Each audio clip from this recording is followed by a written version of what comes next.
três formas de vender melhor. Custo é calculado, preço é combinado, mas valor é percebido. Se a gente quer vender melhor, poder cobrar mais e, claro, atrair mais clientes, a primeira coisa que a gente faz para aumentar a margem é reduzir custo. Só que o que a gente vê? É uma guerra de preços que não faz sentido, porque em algum momento alguém quebra. O branding é sobre ir na direção contrária. Valor, que é o que está na cabeça do teu cliente, é uma percepção. E a gente tem que aprender a construir uma percepção positiva. Mas a gente não fala sobre percepção de valor, e que talvez seja não só um dos fatores mais importantes, mas a fronteira menos explorada pelos teus concorrentes de mercado. Apresentado por eKite, plataforma de gestão de trabalho em equipe. Conquiste a produtividade extrema. Seja muito bem-vindo a essa primeira Masterclass minha aqui na eKite, na qual eu vou falar de branding e diferenciação com vocês. Se você não me conhece, meu nome é Guilherme Sebastiani, eu sou formado originalmente pela USP em Arquitetura, com pós-graduação em Branding. Tive a oportunidade de ensinar ao longo da minha vida em diferentes pós-graduações esse assunto que eu tanto amo, que é construção e gestão de marca. Mas a informação mais importante que eu posso te dar não é essa experiência toda aqui, é que eu sou disléxico. Então, provavelmente, algum erro de português, de digitação, você vai encontrar nos meus slides, por mais que a gente tome todo cuidado com as revisões, os erros são tantos que alguma coisa passa. Então, faz uma vista grossa para o neurodivergente aqui. Sou também sócio fundador da Sebastiani Brand Revere. Eu acho muito legal quando a gente fala de mais de 2 décadas de experiência. Não é que são mais de 2 décadas minhas de experiência no mercado.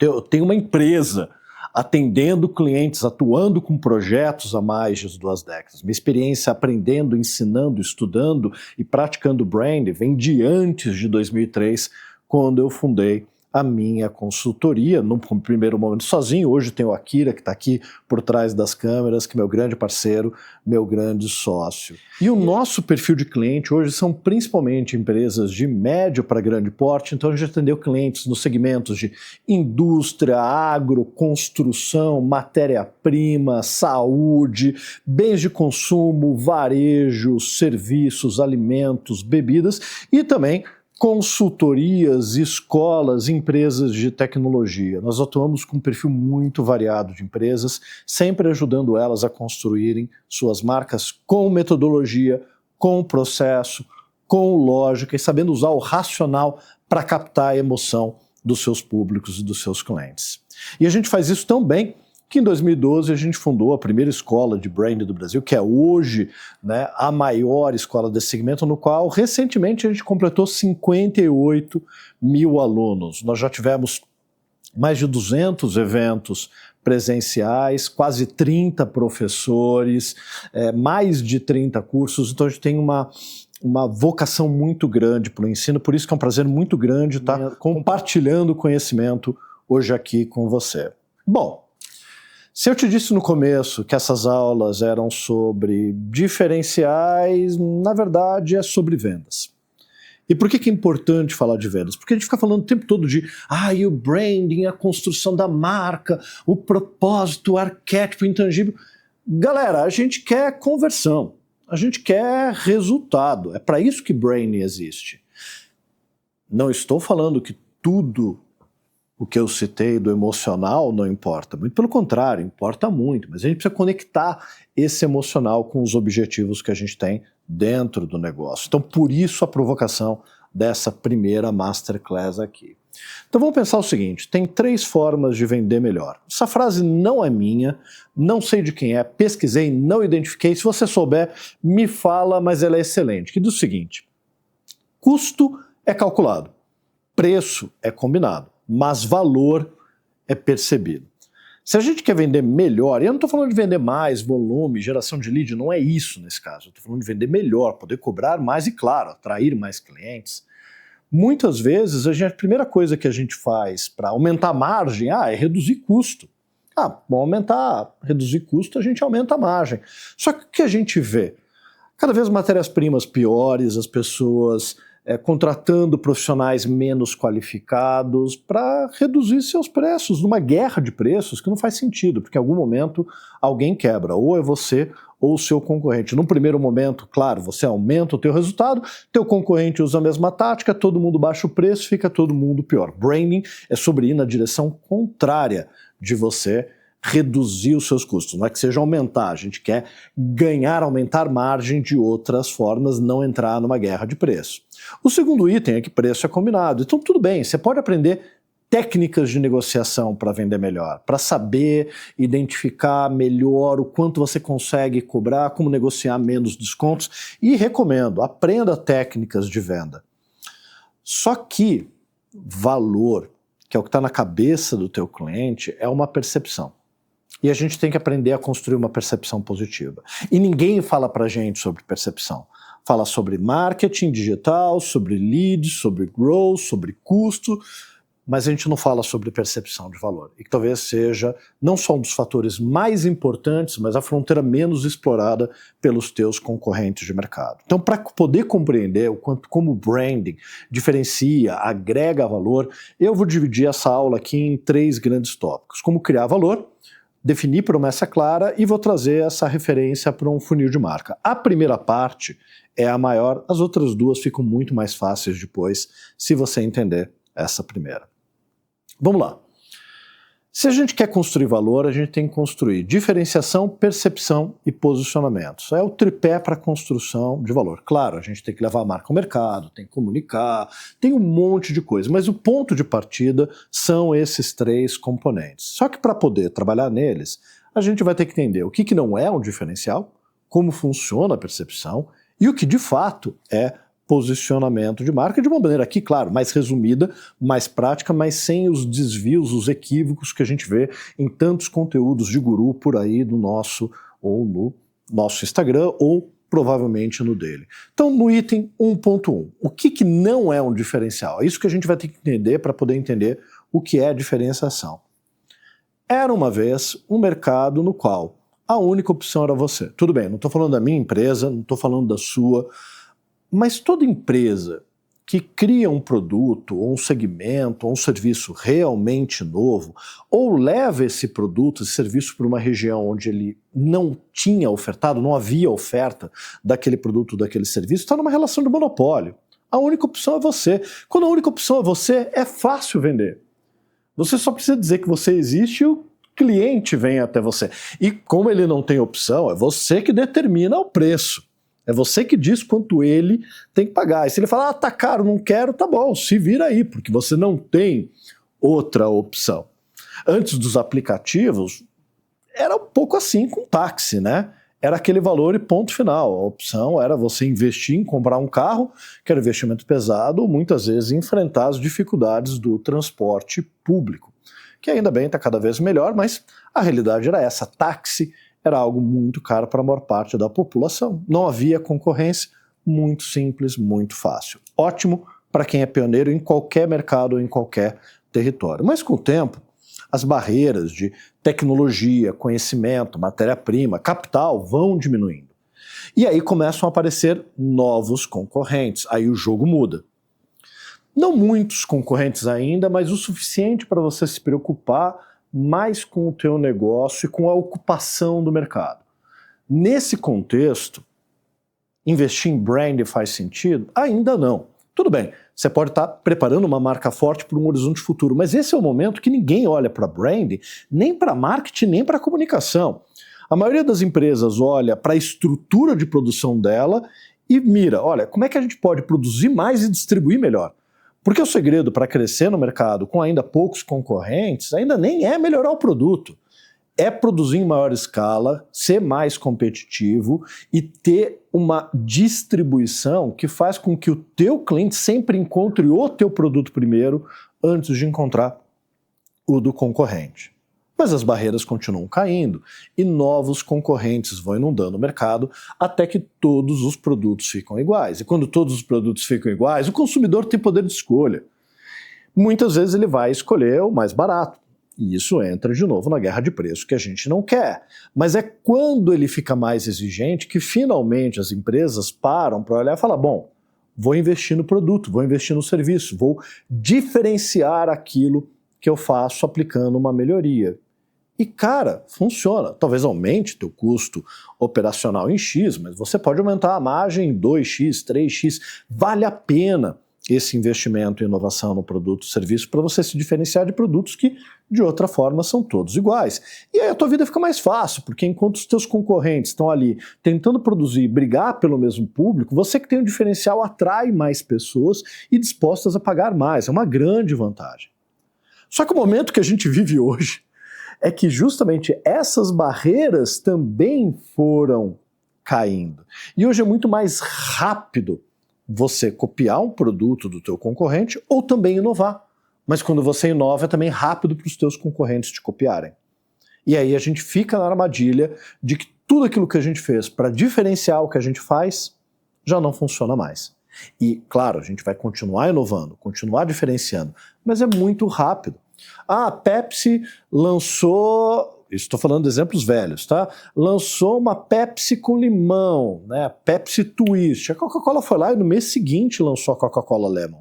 Não demorou um mês para ela colocar no mercado com um comercial de televisão.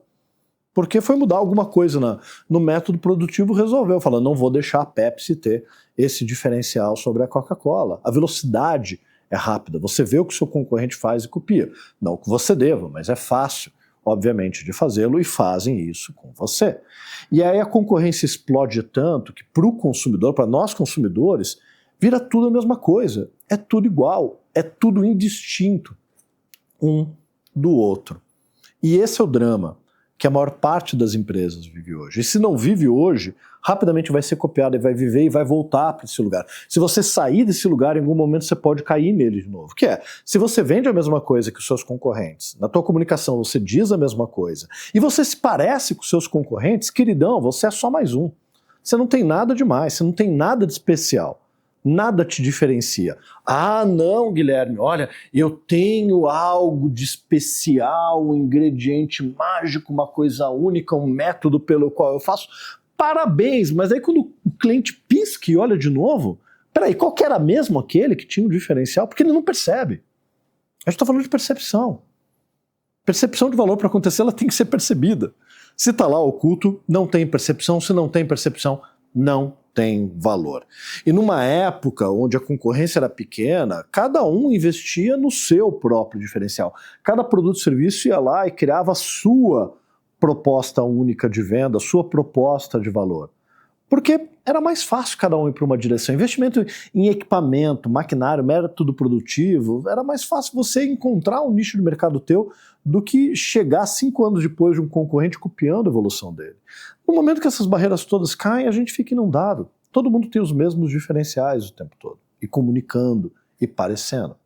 E aí, quando tudo parece igual, o que nós consumidores fazemos? Não é o seu consumidor, nós consumidores, levar mais barato. E é assim que a gente faz para vários itens que a gente consome no dia a dia. Aí vem o ponto.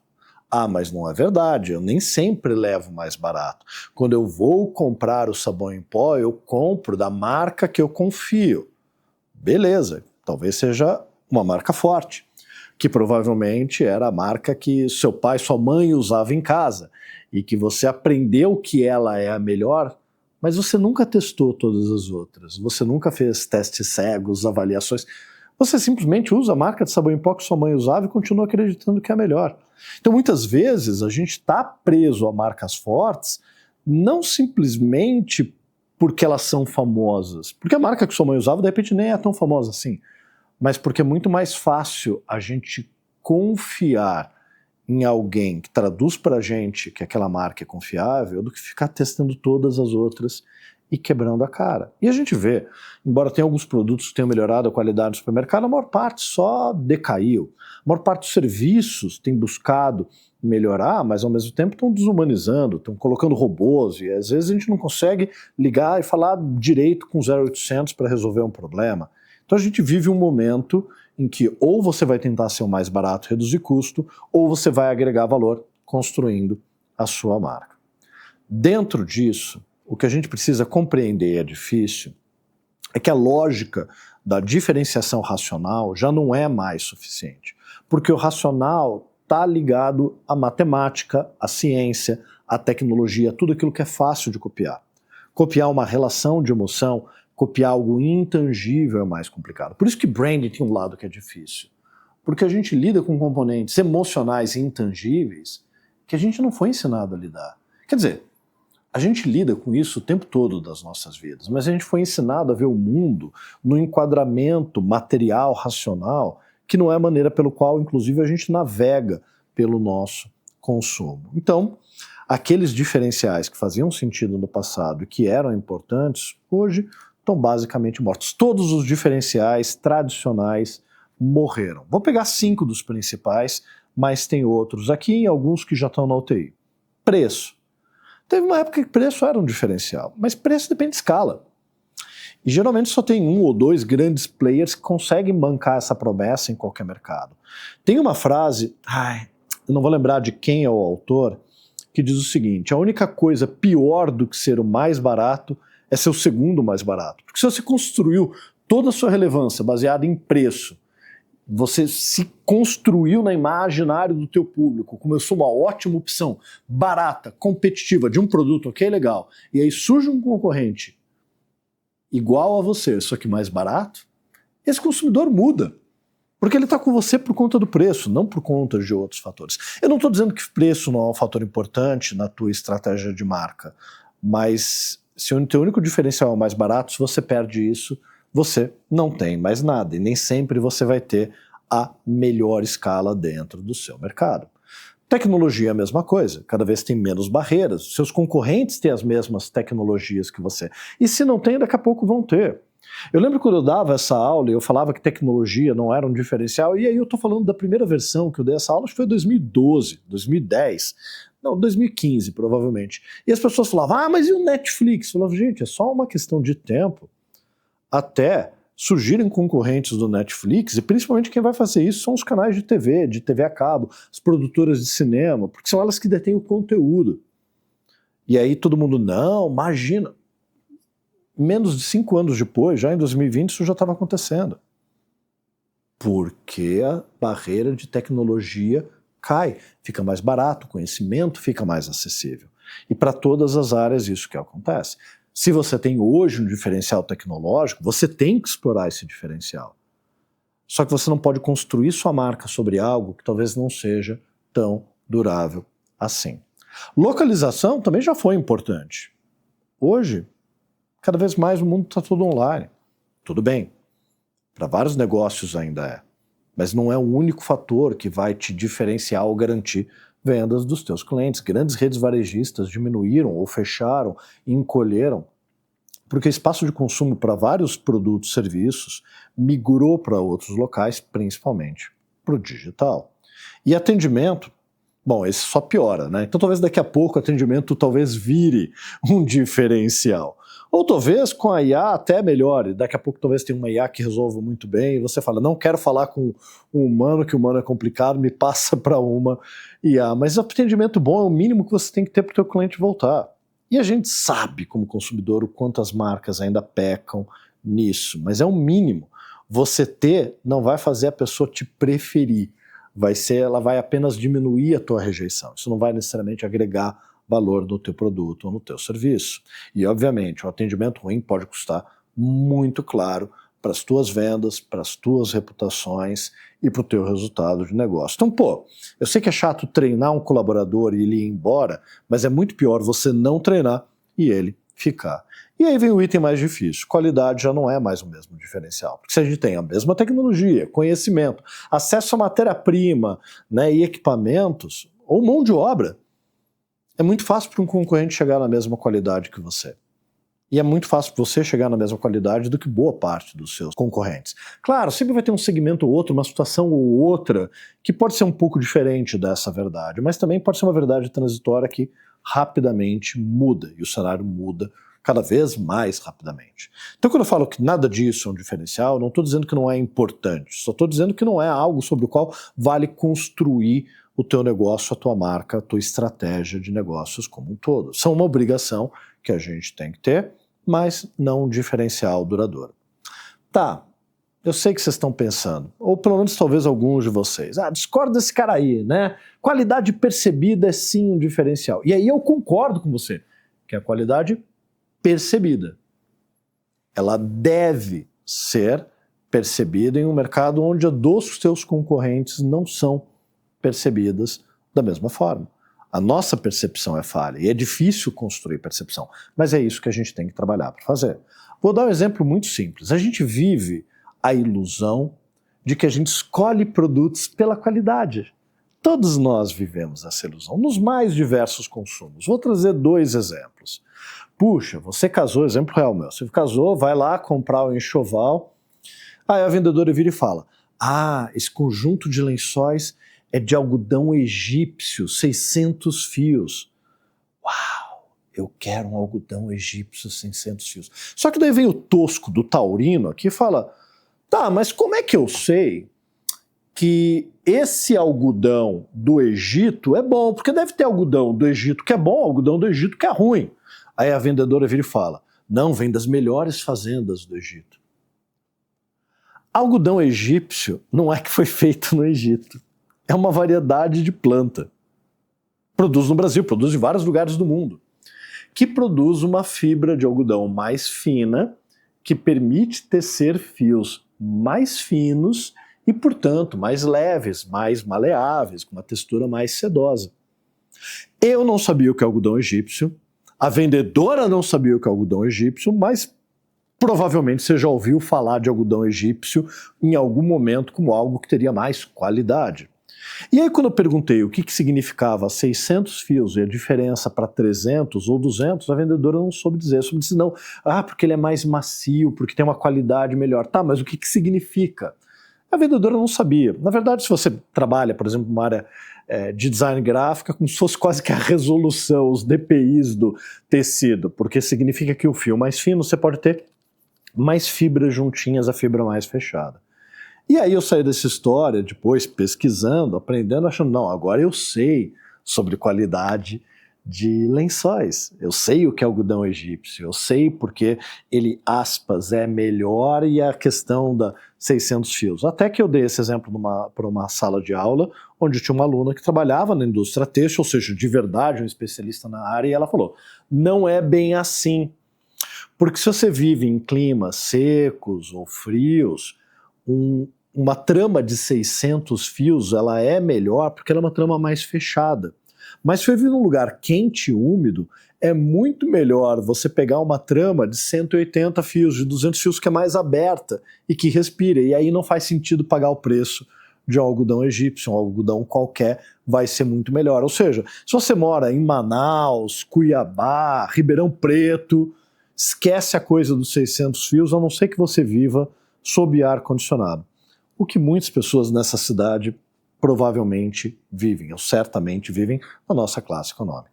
A mesma coisa quando você compra um carro, você vai virar e falar, não, eu comprei o carro pela qualidade. Mentira! Se você fosse comprar carro pela qualidade, você comprava um Toyota Fielder. 1.6 Flex, prata, Toyota, é uma marca que você confia, econômico, bom para viajar com família, bom bagageiro, mas você vai lá e compra uma SUV, ou quer comprar uma SUV, mesmo que você tenha o Corsinha, não importa. Teu carro, quando você pensa no carro que você vai comprar, não é racional, né? Se você quer uma SUV aqui, é mais fácil de capotar, consome mais combustível, você vai ser sustentável o tempo todo na sua vida e recicla, e vai comprar um carro que faz 5 km por litro no diesel. Cara, nós seres humanos somos incongruentes e tá tudo bem se você quiser comprar a sua SUV. O que a gente tem que entender é que a gente sempre vai encontrar uma justificativa racional para uma escolha emocional. Não, mas é mais seguro, ou tem o fator A, o B, o C. A gente sempre dá uma desculpa para nós mesmos, para decisões que o nosso emocional já formatou. Por isso que o melhor argumento de venda não é você precisa, é você merece. Você merece comprar o carro que você quer, a tua viagem. É isso que faz muitas vezes a gente entrar em dívida, esse sentimento de merecimento. Porque se a gente fosse racional, a gente nunca entrava no cheque especial. Então compreender esse fator emocional como diferenciação é importante para a gente compreender não só a nossa mecânica no consumo, mas as dos públicos que vão escolher a gente ou o nosso concorrente. Porque o racional está lá presente, mas ele analisa a compra e dá justificativas para necessidades que nem sempre são tão reais assim. Ah, não, né? Porque eu preciso de um carro 4x4 para quando eu viajo para o interior. Tá, mas quantas vezes você viaja para o interior? Ah, uma vez por ano. E quantas vezes você pega uma estrada de terra? A cada 2 anos. Cara, você pode alugar uma SUV para viajar a cada ano ou a cada 2 anos se você for pegar a estrada de terra. Você não precisa comprar. E aí a pessoa vai tentar encontrar uma outra justificativa, uma outra. O racional funciona assim, porque ele está respondendo a um desejo, a um medo, a uma decisão de compra que é essencialmente emocional.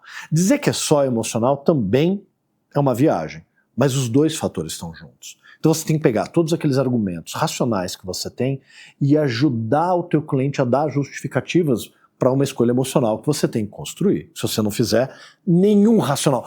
Quantas vezes você já não perdeu vendas para um cliente que não entendeu os motivos lógicos e racionais do porquê a tua solução era mais adequada?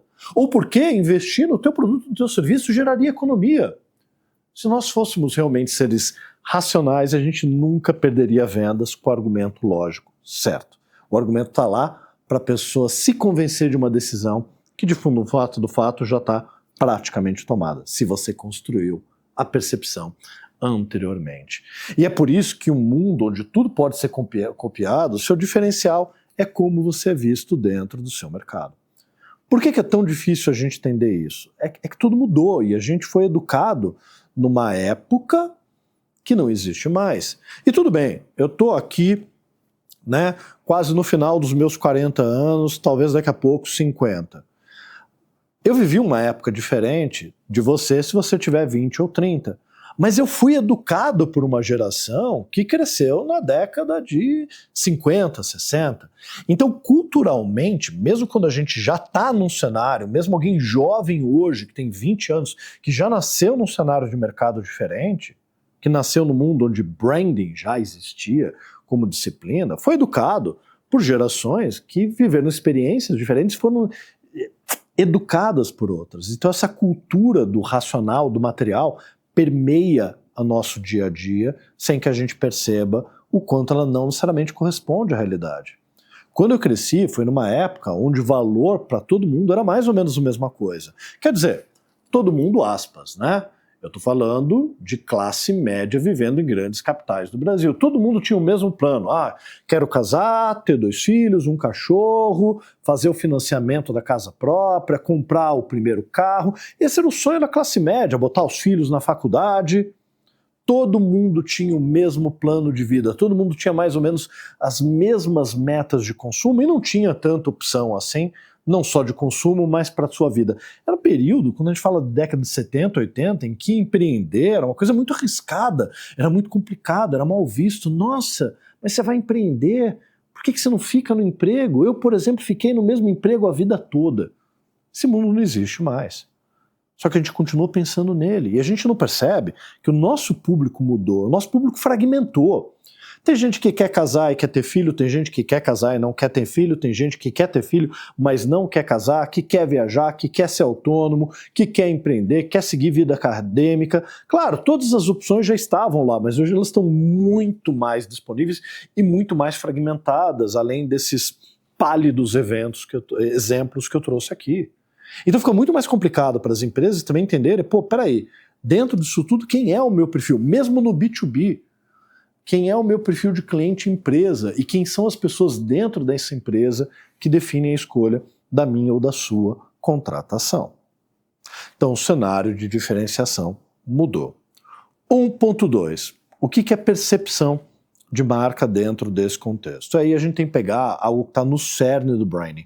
E guarde isso, porque na segunda Masterclass que você vai ver, essa informação vai ser importante. Eu não sei se ela ainda vai estar disponível quando você estiver vendo esse vídeo, se ela ainda vai ser liberada, então depois corre lá. Mas todos os conteúdos que eu estou trazendo aqui são dos nossos cursos na Brandster. Esse conteúdo é do módulo 2, onde a gente fala justamente de estratégia e diferenciação. Mas vamos lá.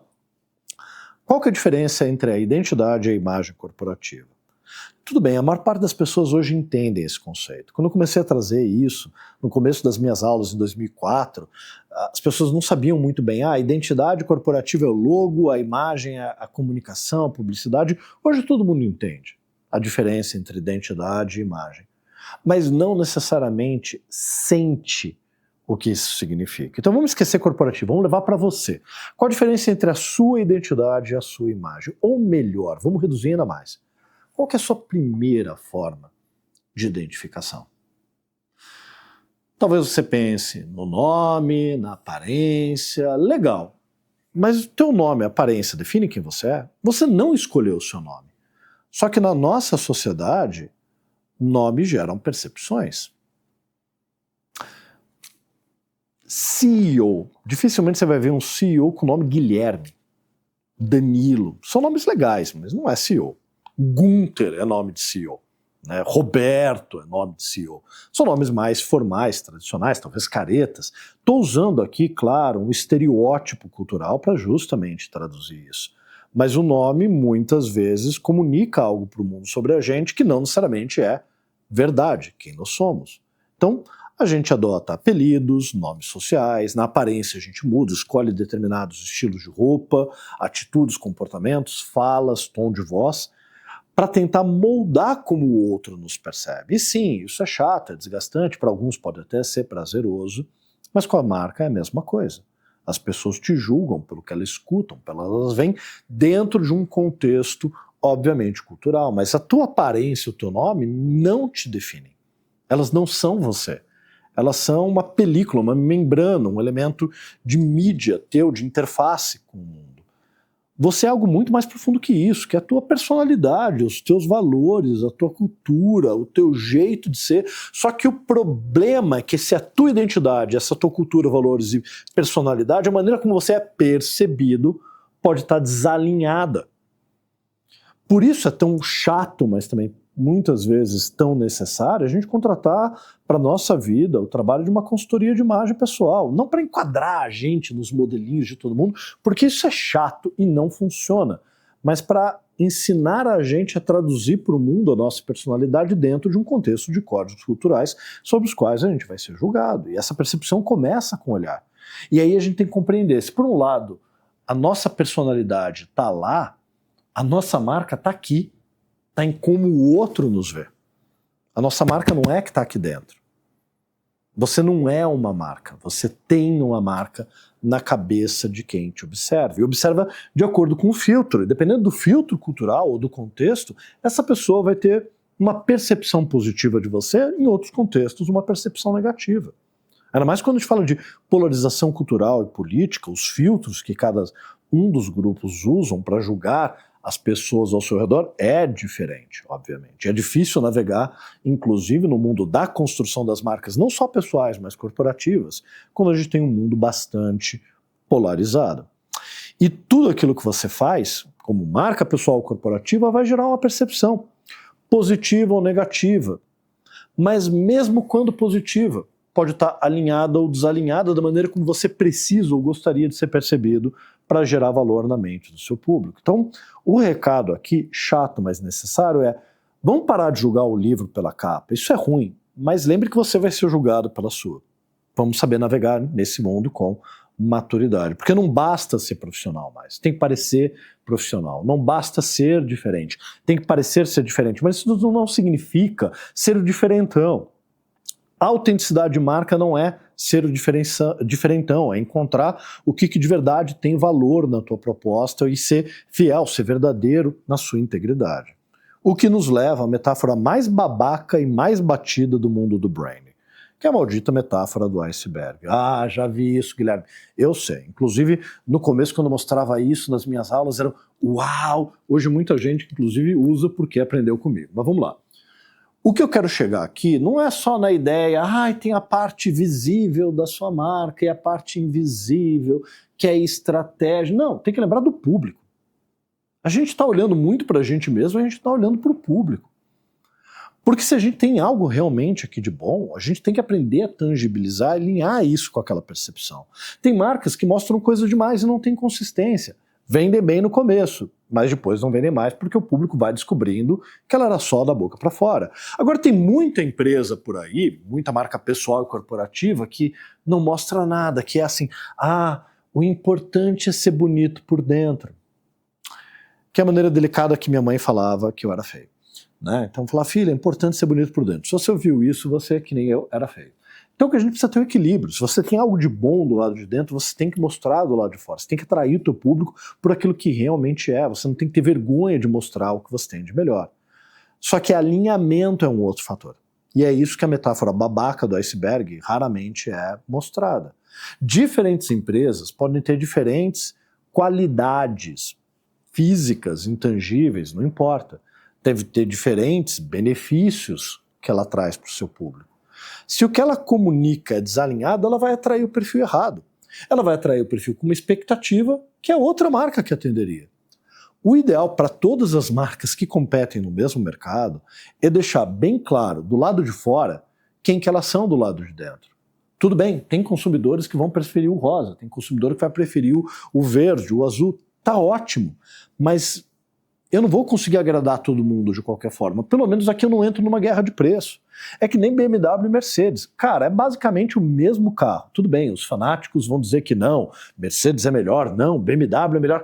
Mas, assim, é a mesma faixa de preço, mesmo perfil de público-alvo, mesmo nível geral de qualidade tecnológica.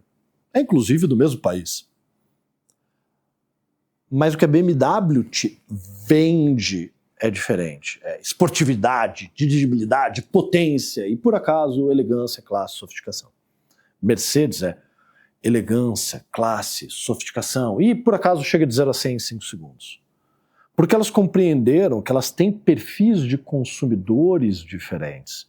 E aí elas não entram numa guerra de preço para ver quem vai fazer o carro premium mais barato. Eles não estão brigando para ser o premium mais barato. Essa briga não interessa para eles. E se posicionar de forma distinta é bom para as duas. E aí dentro disso, o que é a marca? Bom, a marca não é o logo. Se você não sabia, está sabendo agora. Marca é reputação, marca é aquela percepção na mente do seu público. E o problema é que a gente muitas vezes entende isso, mas a gente não para fazer a seguinte pergunta para nós mesmos ou para os nossos clientes, que é: a sua reputação é importante para o resultado financeiro do teu negócio? Se a resposta for não, muito obrigado por ter assistido essa Masterclass, espero que ela não tenha perdido tanto seu tempo. Mas se a resposta for sim, ou se a resposta do teu cliente for sim, pô, legal, mas qual reputação? De credibilidade, de qualidade, isso é o mínimo, isso não te diferencia.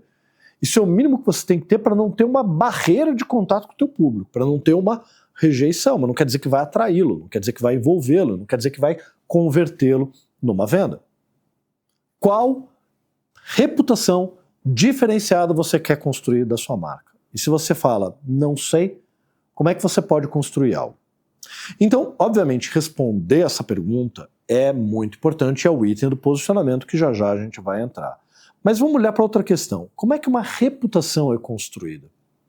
Todo mundo geralmente responde, com bom serviço, com bom produto, padronizado, tá tudo bem. A gente já viu que isso é o básico, mas mesmo esse básico pode ser diferente o tipo de produtificação, de padronização que você oferece. Consistência aqui é importante.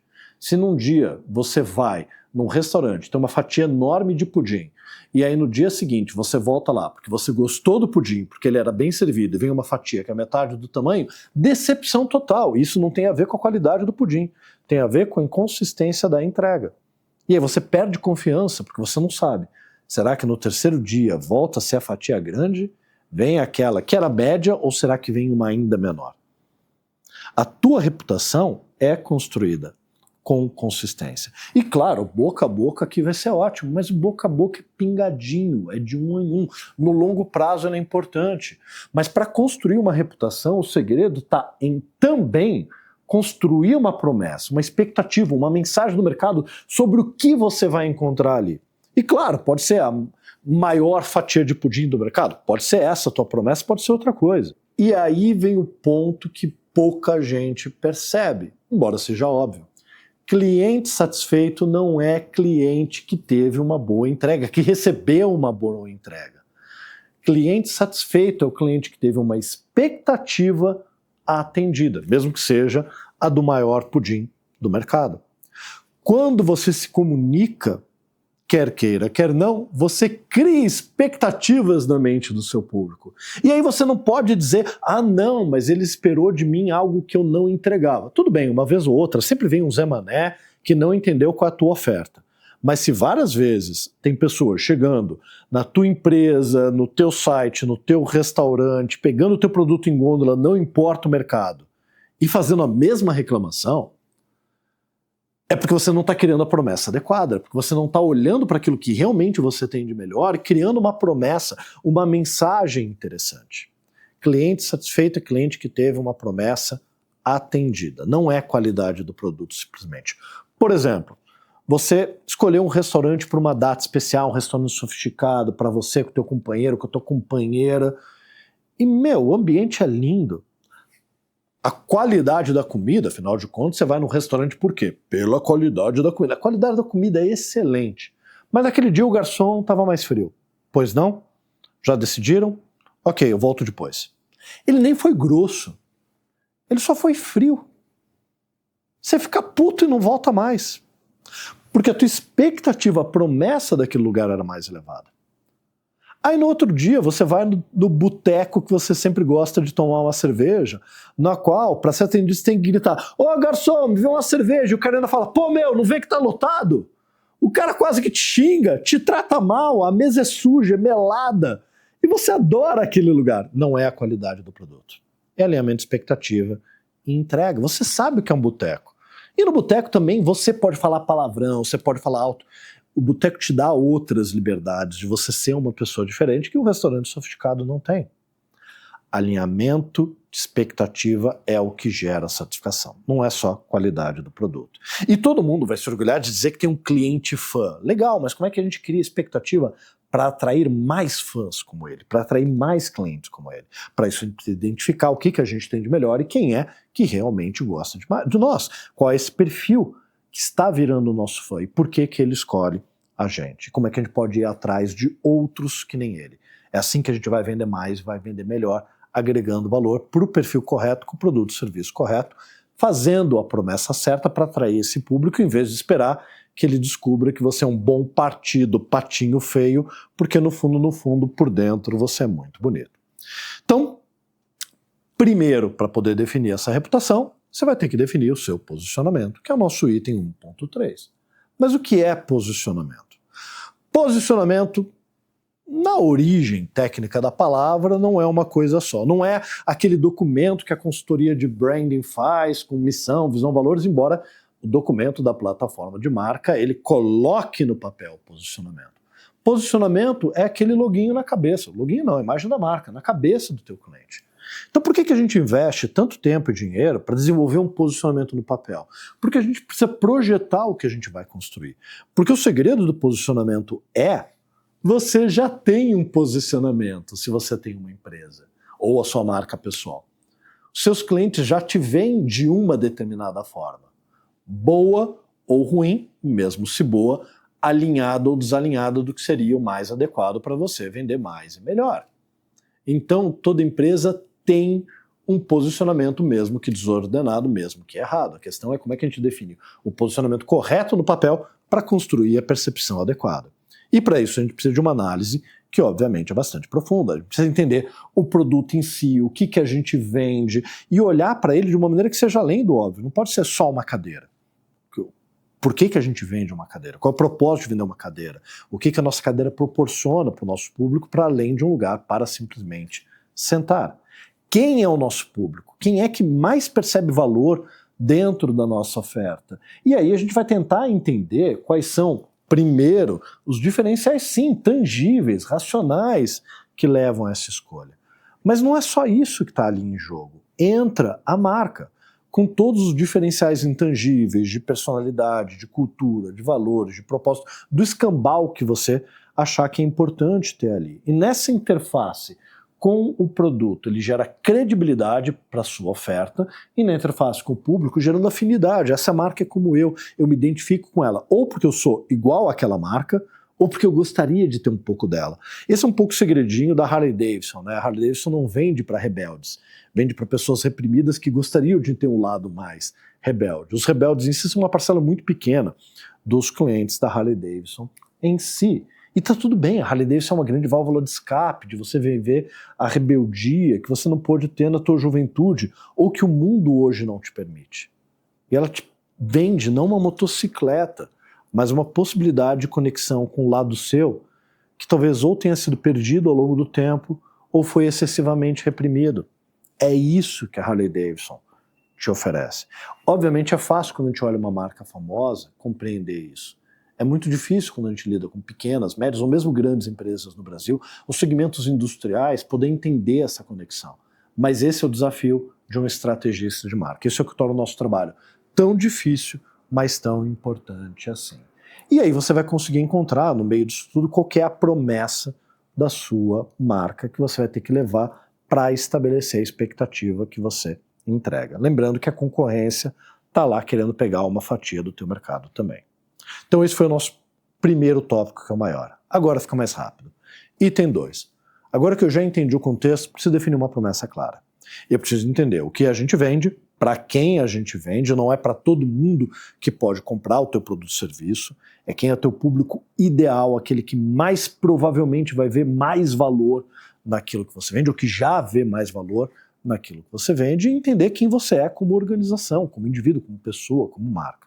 Isso é muito simples, mas ao mesmo tempo é muito difícil, porque a gente tende a olhar superficialmente. Eu sou uma empresa de brand e o que eu vendo é posicionamento para empresas de médio a grande porte. Cara, você e todo mundo similar a você no mercado. Como é que a gente se diferencia? Como é que a gente se distancia? Porque o problema é que a gente não quer se definir, a gente não quer se posicionar. Porque a gente quer vender vários produtos, porque a gente percebe que tem uma oportunidade de ganho para vários públicos, sendo para cada um deles uma coisa diferente. Você não consegue sustentar. Tem uma frase da Maria Ross que é ótima. Quem quer ser tudo para todo mundo nunca vai ser nada para ninguém. É muito mais importante você ser muito relevante para um grupo pequeno de pessoas, que depois pode expandir, do que ser pouco relevante para todo mundo, num mercado onde existem inúmeros concorrentes mais adequados. Então, você, a sua marca, não é o produto que você vende, o serviço que você presta. Isso é todo mundo no teu mercado. Você é a sua cultura, seus valores, propósito, visão de mundo. Eu falo de propósito, mas eu tenho críticas ao mundo do propósito, tá? Então, sem exageros. É a personalidade, são outros fatores que vão te distinguir. Porque não é mais o que você faz, é o porquê você faz, é o como você faz, é o emocional e não só o racional.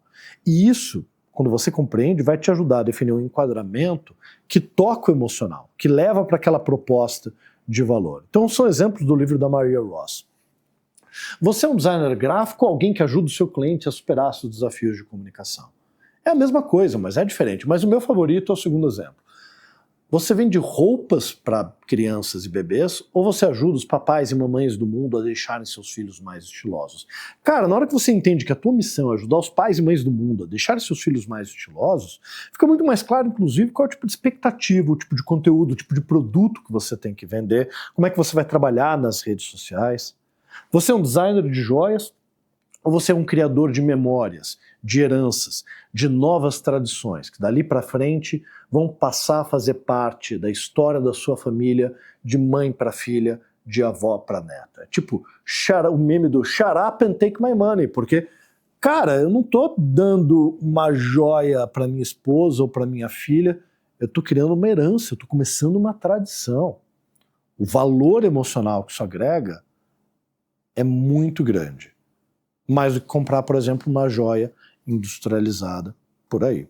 Então você precisa entender quem você é para poder definir esse enquadramento, esse conceito adequado de posicionamento. E com ele definido, fica mais fácil entender a promessa, a comunicação, o conteúdo e a entrega que você tem que fazer. A entrega de uma joia personalizada que passa a ser uma memória é diferente da entrega de uma joia qualquer. A entrega de uma loja que ajuda os papais, o atendimento como parte dessa entrega, a deixarem seus filhos mais estilosos, a experiência que você tem que criar é muito diferente de uma loja que só vende roupa para crianças e bebês. Tá?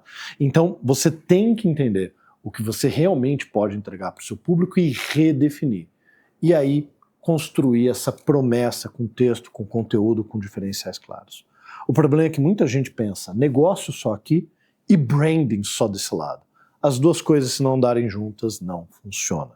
E depois que isso tudo está definido, é tangibilizar. Ok, leva para identidade verbal, visual, rede social, comunicação, ponto de venda, conteúdo, dress code, não importa. Primeiro você define, depois você faz. Porque, inclusive, sair discutindo cada um desses itens na hora que você monta uma empresa é péssimo. Ah, eu gosto de amarelo e eu gosto de nomes em Tupi-Guarani. Pô, legal, pode ficar ótimo, mas pode ser uma droga para o teu projeto. Ah, odeio estrangeirismo. Eu também, mas pode ser o adequado para a sua marca. A gente tem que olhar no contexto do negócio, não no contexto da nossa pessoa. É simples, é só fazer isso. Obviamente, contém ironia, porque não é tão simples assim. O que leva a gente para o último item, que é o funil de marca. E eu sei que deve ter gente virando o olho para cima falando: ai, mas o funil morreu. Foda-se. Tira as crianças da sala, foda-se. O funil é uma metáfora que ajuda a gente a compreender e alocar o nosso trabalho no processo. Se a pessoa hoje não é mais um funil, uma espiral, é uma trama, ou se ela sobe e desce nesse funil, não é o que interessa. O funil cria uma lógica que ajuda a gente a compreender a construção dos nossos esforços. Mesmo que esse cliente saia do nosso funil, vá para o do concorrente e depois volte. Ajuda a compreender como que a gente tem que orientar os nossos esforços de construção de marca em cada momento do jeito certo. Porque eu tenho que colocar aquela promessa na mente desse público. E é um público que tem muitas marcas, que nem sempre vai lembrar da gente quando precisa. Ele tem que lembrar. Se você é desconhecido, ou se você é conhecido, mas não é lembrado, toda a tua marca não faz sentido nenhum. Puxa, quero aquele jantar romântico e não lembrou do restaurante certo, ou daquele restaurante que você sempre passa de casa para o trabalho, chega numa data especial, você não lembra, porque não está no teu hábito, é difícil quebrar isso, mas é o que a gente precisa começar a trabalhar. Então toda marca nasce no estado de desconhecimento. Teu cliente nem sabe que você existe. Ok, o primeiro passo é se fazer conhecer. Ah, mas eu fiz um monte de mídia e ninguém comprou. Claro que ninguém comprou, ele está só conhecendo. Ele de repente viu teu logo no feed, ele viu teu outdoor na paisagem, ele viu teu anúncio no elevador. Não importa, ele não vai comprar por conta daquilo. Você está começando a descobrir que você existe. Você está construindo alguma forma de visibilidade para que numa segunda, numa terceira exposição, você já não seja mais alguém completamente estranho para ele. Depois você começa construindo nessa familiaridade, à medida que você vai aparecendo mais, vai despertando interesse, você cita uma informação, uma mensagem ou algo, opa, peraí, tem algo ali, mas ainda não tem a atenção completa do teu público, você está começando a despertar. Para daí, ok, né? Compreender que se nessa etapa você for igual a todo mundo, você vai parar aqui, você não vai chamar atenção de forma alguma. Se você diz a mesma coisa, parece igual a todo mundo, morreu, você não passa dessa etapa. À medida que a pessoa vai ganhando familiaridade, vai tendo uma exposição constante, você começa a gerar credibilidade. E aí você tem a oportunidade de começar a educar esse público, não só sobre o que você faz, mas sobre quem você é. Aí a diferenciação começa a ser estabelecida, a autoridade, e aí a gente entra num nível mais hardcore de preciso educar. Falar das dores do cliente, ativar as dores ou os prazeres, falar sobre como a gente resolve, né, apresentar o mix de produto, ele tem que saber tudo aquilo que você oferece, não só um produto principal. Claro, é mais fácil quando tem um principal, mas não só, porque você vai estar educando a criar aquela gavetinha de que quando ele precisar do que você oferece, a sua marca tem que ser lembrada. E aí vem o momento de o tempo todo você reforçar a lembrança, porque quando ele precisar, se você for esquecido, mesmo que ele te conheça e goste de você, morreu. É por isso que muitas mídias, de tempos em tempos, você está lá só para ser visto de novo. Não para gerar ainda uma conversão, mas para manter a lembrança ativa, manter essa presença e proximidade. E aí, por último, que vem a conversão, ou antepenúltimo, ou penúltimo, né? Aí, ok, aqui uma oferta, um gatilho pode fazer sentido, porque a primeira conversão é a mais difícil. Se você entregar, manter esse cliente, é bem mais fácil. Tem um último nível, que é o relacionamento. Mas, ó, galera, na verdade, o relacionamento aqui poderia abrir um outro funil inteiro enorme. Fica com um último pontinho, mas não quer dizer que ele seja menos importante. Para cada um, o tamanho dessas etapas do funil, obviamente, muda. Mas é aqui no relacionamento que você tem geração de leads, de pessoas que vão ser indicadas, mas não vão comprar, mas, ó, Legal, bom saber que tem aquele lugar, que tem aquela marca, que tem aquele produto, que tem aquele restaurante. Alguns, já vem para o estado de credibilidade. Se foi a Akira que me indicou, eu sei que é bom. Às vezes, o cara que nunca comprou te indica, porque ouviu falar, porque viu e achou legal. A gente indica coisas que a gente não comprou, mas que a gente achou diferentes e interessantes para os nossos amigos. E o tempo todo você vai alimentando esse topo do funil, e não só a revenda. Mas se você for só mais um, no meio disso tudo, esse processo vai travar, ele não vai funcionar. Porque se você vende a mesma coisa que o concorrente, fala a mesma coisa, se parece com ele, nada vai mudar. Então, mude o produto se você puder, ou enquadre ele, embale ele de uma forma diferente. Mude aquilo que você comunica. Encontre sua própria voz, sua própria mensagem, sua própria promessa, seu próprio jeito de comunicar. E resgate a sua própria identidade e transfira isso para tudo aquilo que é visual, que é perceptível, para poder quebrar essa barreira e para que alguém chegue na qualidade que no fundo você realmente tem, mas que até então não era percebido como valor. Por fim, 7 pontos para recordar aqui. Lembrem, custo é calculado, preço combinado, mas valor é sempre uma percepção. O valor é construído por diferenciação, percepção e posicionamento, que a gente tem que quebrar a lógica do mercado onde a gente se insere. Eu sei que é difícil, dá medo quebrar, mas é a única maneira da gente se destacar no mercado repleto de concorrentes, porque os diferenciais tradicionais hoje são o mínimo, são o básico que a gente tem que ter. Que reputação é alinhamento entre promessa e entrega, e é isso que a gente tem que trabalhar, definindo uma reputação única e que tudo que a gente faz gera um impacto positivo ou negativo, e mesmo positivo, alinhado ou desalinhado da sua marca, porque não basta ser diferente, é importante parecer diferente. E essa foi a minha primeira Masterclass aqui. Se quiser saber mais sobre a minha consultoria, entra no sebastiani.com.br. Se quiser conhecer mais sobre o universo de cursos de brand para você se aprofundar e ser um profissional nessa área e aprender processos e métodos que realmente funcionam, entre em brandster.com.br. Escute o nosso podcast, o Brandcast, acompanhe a gente nas redes sociais, porque é lá que você vai encontrar muito mais conteúdo gratuito de valor, como esse que você viu aqui dentro da eKite. Até a próxima. Produção eKite, plataforma de gestão de trabalho em equipe. Acelere sua equipe. Decole suas metas.